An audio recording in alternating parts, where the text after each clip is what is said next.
You are the type of person 'no, na 'pag nag-invest ka ng oras at panahon mo, yung talagang may kabuluhan, 'di ba?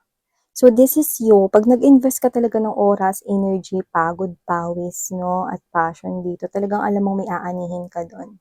Ikaw yung klase ng energy na hindi nag-aaksaya ng oras at panahon, talagang this is you, push na push ka talagang gawin ang isang bagay lalo na kung feel mo na ito ay magdudulot ng maganda sa'yo. Bongga. 'Di ba? You're not wasting your time and energy for nonsense things. You're just going into something here that is definitely significant and you will definitely benefit from that. 'Di ba?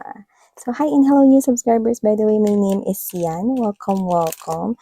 At sa returning subscribers, thank you so much for the warm love and support na binibigay niyo sa akin. Okay? So, yung mga babes, no, pwede ninyong i-subscribe itong channel na to para mapindot mo yung notification bell. Okay? Kasi para updated ka kung anong oras ma-upload tong readings. Kagaya niyan, no? Ngayon ko na-upload tong readings na to. Like, wala akong definite time kung anong oras ko ma-upload, no? Para ma-update ka instantly pag freshly upload na yung readings natin. If you want, you might want to subscribe, no, and hit that notification bell. Yan, no. Yan. So, yun mga babes, no. Pero, I do assure you guys that every day, meron tayong readings here. Okay? So, yeah, let's go ahead and check these messages here for you. Thank you so much, returning subscribers din, mga pabalik-balik. Just take how this resonates.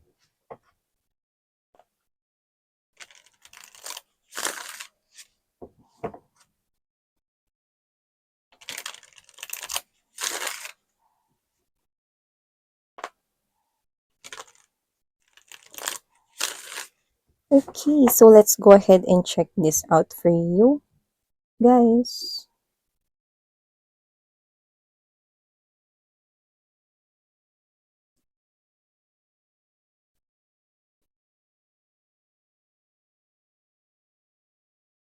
Oh. You know what I'm getting from this one? Right off the bat right here, mga babes, no? We have here the Wheel of Fortune and the Hierophant right here. So I'm picking up, it almost gives me this type of message that you are about to hit two, okay, mga babes, no? Two birds in one stone, no? Two birds in one stone. Alam niyo yung tirador, mga babes, 'di ba? So, okay, nakikita ko rito na hindi lang talaga isa ang mata-target mo, no? Kundi dalawa pa. So, dalawa ito na nakikita ko na magkaiba na oportunidad, no? Pero the wheel is in your side. It's in your favor. Your wheel starts turning right here, no? At parehas ito, mga babes, no, na magandang oportunidad, no, na masusungkit mo, tatamaan mo, no? Para kang may hawak dito na slingshot, yung tirador, no? And then you're gonna hit two, no? So, meron dito, no, na higher level. It gives me this kind of message that with the star, this is your wishes fulfillments right here. With the Hierophant, this has something to do with higher level of something. Yan, no? So, alam mo nung kuha ko rito, no? It has something to do with what you are wishing for, with what you are hoping for all your life. So, wait lang, may adjust ko lang yung lighting ng screen ko kasi dumilim. For a while. Okay, so, yeah. Okay, nakikita ko rito that you have here two wish fulfillments right here, no, na masusungkit mo. So, yun yung nakikita ko dito. So, ilatag naman na natin lahat para makakuha tayo ng iba pang informasyon, no, na may kinalaman patungkol dito. So, we have here the King of Cups energy and yeah, so definitely very clear, no? King of Cups energy. This is someone here, like the love of your life right here, and at the same time, Queen of Pentacles energy. This is you gaining more, no? Money, career, recognition, job, business, no?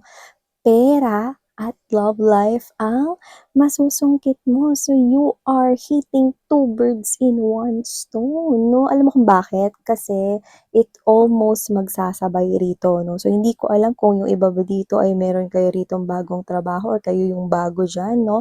At diyan yung matatagpuan ang inyong pag-ibig or kapag dumating na yang pagkakataon na yan, 'no, na pumasok na rito ang isang bagong bagong trabaho na 'yan sa buhay mo 'no, eh, puwedeng makilala mo na siya kahit hindi mo siya katrabaho 'no, puwedeng 'yan na yung sign na makikilala mo na ang iyong King of Cups energy. King of Cups energy is beautiful when it comes to romantic love relationship. Kasi ang King of Cups 'no, faithful 'yan, 'di 'yan naghahanap ng iba. At saka ang King of Cups energy 'no, nakatira 'yan sa sarili niya ritong small island 'no, na walang iba rito na tinatangi 'no, kundi isang babae or isang lalaki lamang ang laman dito ng hindi lang isipan niya, kundi ng kanyang puso right here. And this is someone here who is emotionally available, who is definitely generous when it comes to love. And this person here, no, is willing to give everything or give his or her all with you, no? So, meron ka ditong masusungkit na higher level of commitment when it comes to love. Makikilala mo na siya, nakikita ko dito yung iba, puwede naman na hindi kayo lilipat sa bagong trabaho, pero diyan sa trabaho ninyo puwedeng maka-receive kayo ng credit, ng recognition, or ng promotion, or merong magandang mangyari kasi high level ito, 'no. So, puwedeng magsisimula na rin 'no na mapansin ka sa trabaho mo 'no or magkakaroon ng magandang pagbabago. Yung iba puwedeng noon mo pa gustong malipat sa isang department 'no, pero walang vacant dun 'no, and now may nagbubukas na oportunidad 'no, mapupunta ka na dun sa gusto mong work 'no. At nakikita ko rito na halos sunod lang at magkasabay lang 'no para sa iba 'no, 'tong two birds na 'to 'no, na higher level of commitment 'no, love life na tapos may pera ka pa. Nakikita ko rito. May love life ka na may pera ka pa, yung nakikita ko rito 'no. This connection here is slow moving pero merong progress na kay ganda.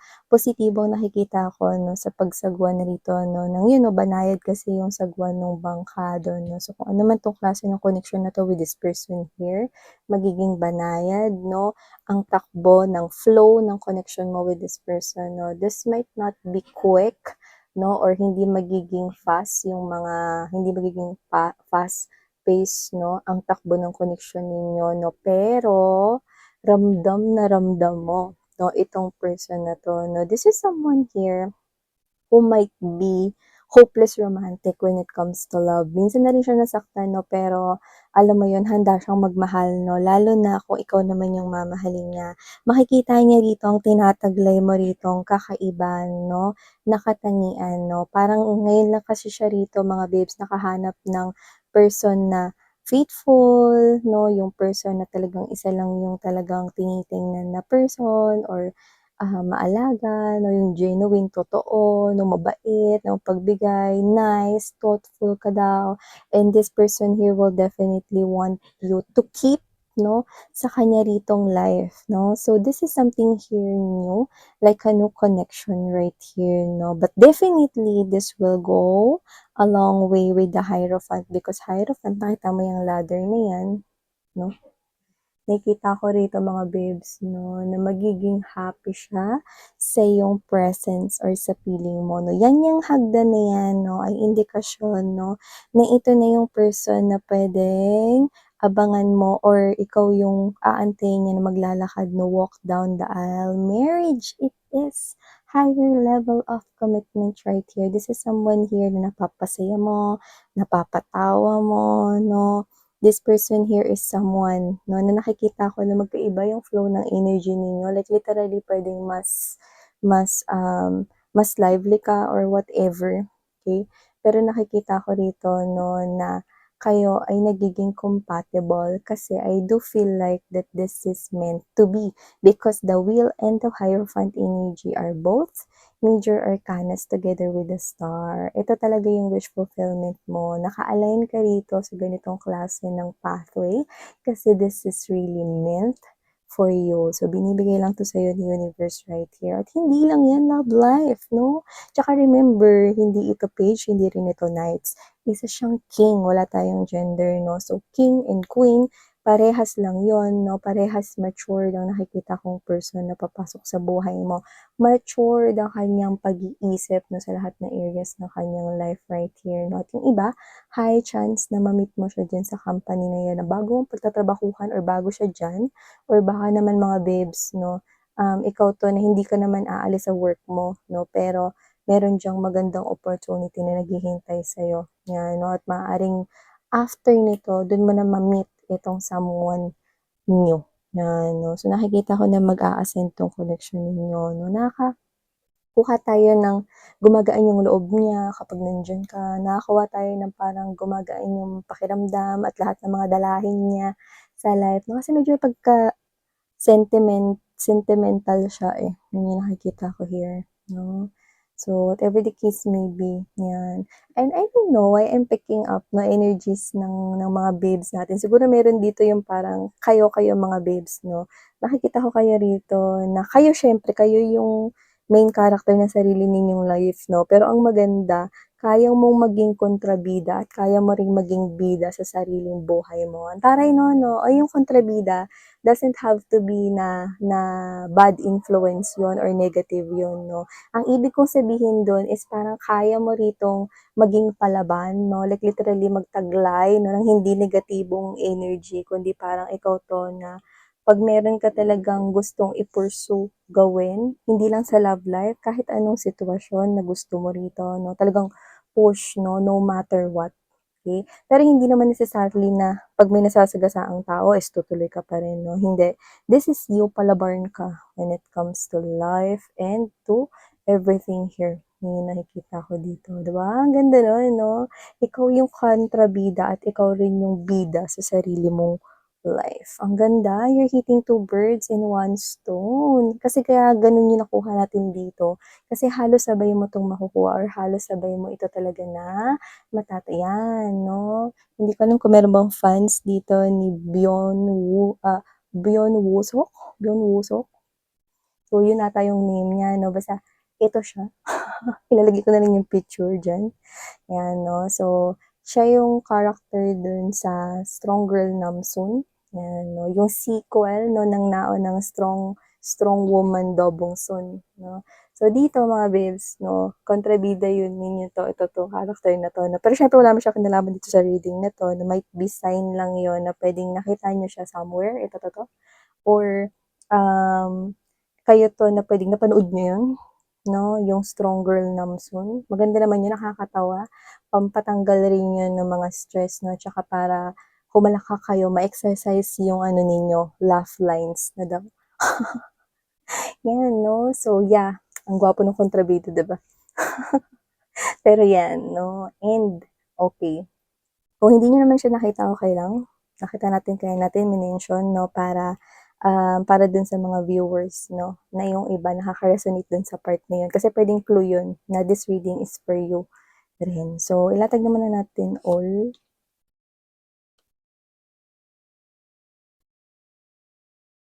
Hmm. Puwedeng maraming mga youngsters na nanonood rito sa channel na iti, pero this gives me this type of energy of young vibes. Doesn't have to be na kayo ay nasa 20s or early 30s, pero young vibe 'no, yung parang kayo 'to na 'pag may problema, iwasan niyo yung problema, tapos yung problema hahabulin kayo, ta's parang kayo 'to, bahala ka, mapagod ka, problema. Habulin mo ako hangga't gusto mo, problema, hindi ako magpapaabot sa'yo. 'Yan, in short, hindi kayo nagpapaapekto, yun yung ibig sabihin ko sa young vibes. Ay, ang taray, we have here the Lovers, Three of Cups energy, and there's this Four of Wands. Panalo ka talaga dito, girl, or panalo ka talaga dito, pre. So whatever the case may be 'no, we have here this reading is so very clear right here 'no. So nakikita ko dito na meron dito kayo talaga 'no, na paparating sa inyo magkasunod, halos sabay, yun yun. At kung sino man ito 'no, ito yung klase ng energy na parehas ninyong with the Four of Coins and there's the Seven of Wands energy. Parehas kayo na marunong mag-keep ng mga salita ninyo. Meron kayong iisang salita and I think dun kayo magkakasundo. So, maaaring kung magkatrabaho kayo rito 'no, nakikita ko rito na magiging maganda yung flow ng inyong partnership sa work, work partnership, business partnership, kung katrabaho mo siya makikilala 'no, or business partnership. Nakikita ko dito magiging maganda yung flow kasi maayos kayo mag-usap. Kayo yung hindi pa bago-bago yung isip. Kasi 'pag nag-isip kayong dalawa, 'pag pinag-isipan niyo yung mabuti, yun na yun, final na yun, okey, planchado na, push, go, 'di ba? So, kayo 'to na hindi nagbabago yung isip ninyo 'no, pagdating dito sa pagdedesisyon tsaka pinag-isipan niyo yung mabuti bago niyo yun isagawa. So, nakikita ko rito na hindi lang 'to pagdating sa work, okey? Nakikita ko 'no, sa lahat ng areas ng life ninyo ganyan kayo, may isang salita kayo rito kaya mabilis din kayong ma-disappoint kahit siya gano'n din. Mabilis din kayong ma-disappoint kapagka kunwari yung iba hindi nila kayang i-keep yung kanilang promises. Kahit yung mga simple lang na parang ikaw 'to na parang kunwari yung mga friends mo, nag-leave ka na kasi nag-usap-usap kayo, may swimming kayo 'no, ng particular na date, nag-leave ka nun 'no, at nag-usap-usap na kayo, okey na yun 'no. Eh, may isang nag-back out tapos yung iba nagsimula na ring mag-back out 'no, in short naging drawing. Yung swimming ninyo, eh, nakapag-leave ka na, sayang na 'no. So, you feel disappointed kasi ikaw, 'di ba, ikaw 'to na parang okey na maayos ako kausap, eh, gano'n ka ano, gano'n kang klase ng energy and siya gano'n din. So, I do pick up right here na pagdating do'n magkakasundo kayo kasi when you say something, alam niyo at magiging alam niyo sa isa't isa ano na parang tuloy-tuloy 'yun, okey? Parang hindi niyo na kailangan mag-doubt. Oo, sinabi niya 'yun, okey? Sinabi niya 'yun and then ikaw 'to naniniwala ako kasi kaya niyang panindigan yung sinabi niya. So, 'pag may sinabi kayo sa isa't isa, alam niyo na kaya niyo yung tuparin at kaya niyo yun talagang panindigan. Like let's say 'no, "Oh, 7 AM sharp, dun tayo," or ano, "Gan'to, may usapan ka, dapat dala mo ng gan'to, gan'to." No? And then when you say or this other person say, "Okay, copy." 'Yan 'no. Alam mo talaga na darating siya sa gano'ng oras at alam mo talaga na kumpleto yung bitbit niyang mga materials, documents, files, archives, whatever, USB, related to work or business 'no, kumpleto sa rekados. Kasi gano'n ka rin. So, you're meeting here someone na parehas kayo rito na may isang salita at kin-keep ninyo yung words ninyo. That's really strong. Marami kayo ritong puwedeng maging kapareho 'no, sa mundo 'no, related sa mga pagkakapareho or what, pero ito talaga yung nag-i-stand out. Kasi ito yung mga energy na lumalabas dito, yung mga hindi drawing, yung mga kayang panindigan yung mga sinasabi nila at yung nagiging totoo 'no, sa lahat ng kanilang mga binibitiwang salita 'no. Nakikita ko rito mga babes na magkakasundo kayo, kaya nga lang yung flow dito kasi parang magsa-start kayo as puwedeng magkatrabaho or magsa-start kayo bilang magkaibigan. So, hindi kayo agad-agad 'no, nandodoon sa energy ng love at first sight, okey? Hindi ko 'yun nakikita strongly rito. Pero nakikita ko rito na magiging super close kayo rito 'no, like super close kayo rito to the point 'no, na aabot kayo do'n sa pag-super close niyo na 'yan 'no, do'n sa mga ginagawa ng mga mag-jowa hanggang sa magpapakasal na kayong dalawa. So I'm seeing you super close with each other, like everything here is hindi mahirap 'pag kayong dalawa ay mag-partner at magkasama 'no. Kayo 'to that you will be grateful for this brand new start na binigay sa inyo when it comes to love. Yung iba kasi tumigil na yung mundo ninyo, hindi na kayo umasa sa mga pag-ibig na forever, forever na 'yan 'no. Pero there's this hopeless romantic coming towards your way and you will not resist this. This person 'no, is magiging very tempting to you kasi eto yung mamalas papamalas niya sa'yo rito na katangian, nakaka-inlove kasi ito yung parang, puwedeng isa sa pinakahahanap mo sa isang partner 'no, yung ganitong klase na may paninindigan at merong isang salita, kayang i-keep yung kanilang mga promises at nakikita ko na 'tong umpisa na ito ay magdadala sa inyo dito sa friendship, hanggang sa kayo ay maging lovers at hanggang sa kayo mga babes 'no ay maging blended family at ikasal at magsama at nakikita ko na itong partnership ninyo 'no is malaki ang magiging potensyal na kayo ay magkaroon ng masaganang future dahil brainy kayong dalawa. Doesn't have to be na pinanganak kayo, pinanganak kayo ta's nag-aral kayo 'no, na may honor sa school, hindi. Iba 'yun 'no, iba yung academics, iba yung magaling mag-isip. Remember that, 'no?